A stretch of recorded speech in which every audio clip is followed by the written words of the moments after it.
Hi, it's Emily Guthrie, and today I want to show you how you can use Quizlet to develop vocabulary in your classroom. So first you'll go to Quizlet.com and you'll log in with Google or create a login. And you'll have this interface. I pay for the teacher service, which is $35 a year. I think that it's totally worth it, the premium content. But it's something that maybe you'll have to decide if it's worth it for you. So the first thing that we'll look at is how do you create a class on Quizlet. So when you first log in, you'll see over here on the side your classes, and you'll see create a class.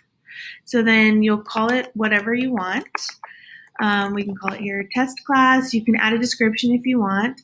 You can allow other members to add sets and new members if you want, or you can unallow that depending on your learning community and how you feel about your classroom.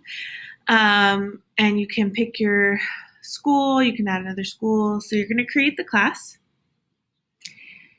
And when you pick your school, that's going to help students find your class. It's just going to make it easier for them.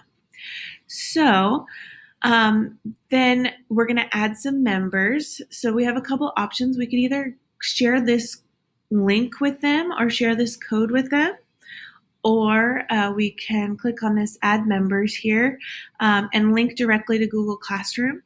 If we do that, we'll pick the Google Classroom that we want to link to, whichever class that we want to link to, and it will send an invitation to our students in that particular class. So if I sent it to my English class or whichever class I want to send it to. I could also share the link here by copying it. Share it on Remind or anything else that you're using, your website. You can connect it with Google Classroom. And you can remove all members, you can edit it later, whatever you want. So that's how you add members. And to add a study set, you just click here. If you have study sets created in other classes, you can add those study sets from other classes. So let's add rhetorical strategies. So here is one study set that I've created for another class, and I'll show you how to create a study set in a second. Once you create a study set, then students will be able to study in all these different ways. So they can click Learn, and under Learn, they can track which ones they've mastered. They can do flashcards, digital flashcards, and this is really nice on their phone or on the computer. They could do Write, where they have to actually type them out. They can do Spelling, where they'll hear it and they have to spell it. They can do tests for themselves, and the tests can be multiple choice. They have a lot of options on how they want their tests set up. They can try to mirror your tests as best as possible.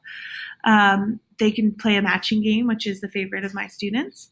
They can play a gravity game where it's like an asteroid coming to destroy a planet unless they type in the right word in time. And then they can play Quizlet Live, which is my personal favorite because it gets students up working with teammates and having fun and talking about the words.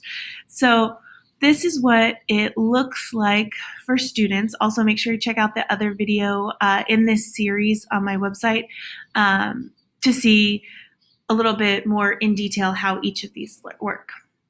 So if you wanted to create a study set, you could just click Create, and then you have a couple options. You could just type in everything you want or copy and paste in everything you want. Or you could, and you can change these here, or you could import from Excel, Google Docs, etc. So I'm going to click that, and then I'm going to go back over to my spreadsheet over here, and let's say I wanted to do this list 1.4. I'm just going to copy these. This is why I keep them in a spreadsheet, because it makes the data readable to them. And then I'm just going to click Import, and it made it completely for me. I didn't have to copy, paste, copy, paste, copy, paste. And then I just click Create. Oh, I have to give it a title. And I also have to choose a language at the beginning. I have to say which language it's in. And then we will be able to create it. Oh, I need to choose a definition language to create the set. Oh, a definition language, sorry. English, great. Okay, so then now that I've created my set, my students can play. I can share on Classroom, I can share Remind, I can add to a class folder, I can copy that link. So let's say I want to add it to test class here. And then students can just start practicing it, just like that. And then I want to show you what I see as a teacher once students start practicing. So if I'm looking at this set that my students have studied, I can see the words that they're sometimes missing. So I might want to talk a little bit more about analogy, antithesis, and irony with them because they're sometimes missing it. So that the words are rarely missing, and then the words that they're not missing at all. At the beginning of studying, the first couple days they're studying a list. There's also another section that says often missed, and those are words that I want to talk about with my students. I can also look at their individual progress and their overall progress. So if I go here to class project progress, and this is part of the premium service, if I go to class progress, and let's look at it. I can see who so far has been doing what. I can see that Anthony's been studying flashcards. He's actually finished studying the flashcards and doing the match. Amazing M has been doing the learn. So has Dat One Peep. You can see a lot of my students do the match. That's their favorite. And I can track them and see which students are doing which ones. And if I'm requiring one particular thing, or if I'm requiring that they do one thing, I can quickly see who's been practicing and how much time they've been practicing, and if they've mastered that section.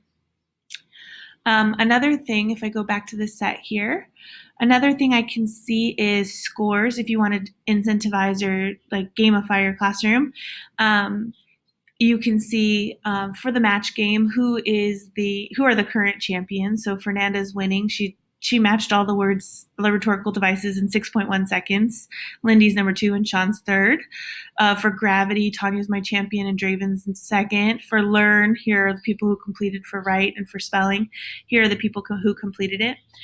So if you wanted to incentivize this for some in some way, you can. Another thing that you can do is you can share this list. You can edit this list still. You can make this list into folders. Let me think. Oh, and then you can also export this list, which is cool. And this is why. So if you're looking at Quizlet, there are so many great lists on Quizlet. And let's say you find a list that you're like, that's better than the list I have right now. Like you wanted new CAF boards or something, and you're looking through and you're like, oh wow, I really like these terms here. I don't know, I'll just pick one.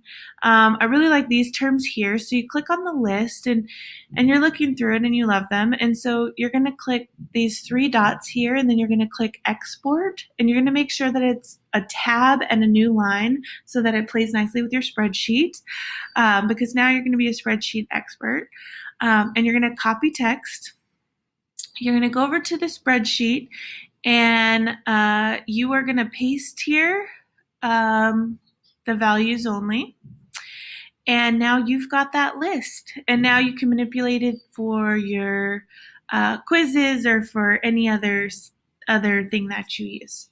And that's how you do that into the spreadsheet. So make sure you check out the other video in the next part of the series so that you can see how Quizlet Live looks in action. All right, thanks. Have a great day.